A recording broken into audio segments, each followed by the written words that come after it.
വാർത്തകൾ തുടരുന്നു. ആശയങ്ങളോടുള്ള വിയോജിപ്പ് മൂലം വ്യാജ വാർത്ത ചമയ്ക്കാൻ പോലും മാധ്യമങ്ങൾ തയ്യാറാവുകയാണെന്ന് മുഖ്യമന്ത്രി പിണറായി വിജയൻ. സർവമത സമ്മേളനത്തിൻ്റെ 100ാം വാർഷികത്തിൻ്റെ ഭാഗമായി ആലുവ അദ്വൈതാശ്രമത്തിൽ നടന്ന സെമിനാർ ഉദ്ഘാടനം ചെയ്ത് സംസാരിക്കുകയായിരുന്നു അദ്ദേഹം.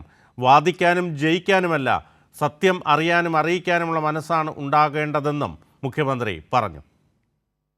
സർവമത സമ്മേളനത്തിന്റെ 100ാം വാർഷികത്തിന്റെ ഭാഗമായി EMS പഠന ഗവേഷണ കേന്ദ്രത്തിന്റെ ആഭിമുഖ്യത്തിലാണ് ആലുവ അദ്വൈതാശ്രമത്തിൽ സെമിനാർ സംഘടിപ്പിച്ചത്.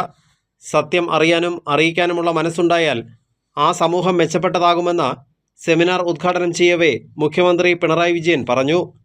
ഇക്കാര്യം മതം മാത്രമല്ല, സ്ഥാപനങ്ങളും പ്രസ്ഥാനങ്ങളും കൂടി ഓർക്കണം.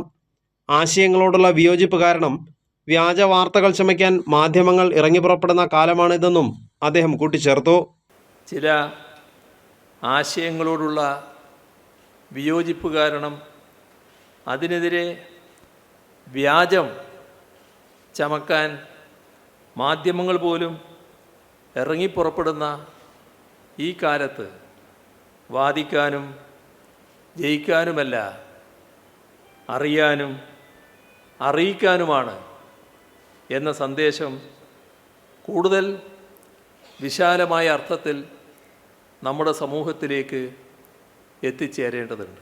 EMS പഠന ഗവേഷണ കേന്ദ്രം ചെയർമാൻ CN മോഹനൻ ചടങ്ങിൽ അധ്യക്ഷത വഹിച്ചു.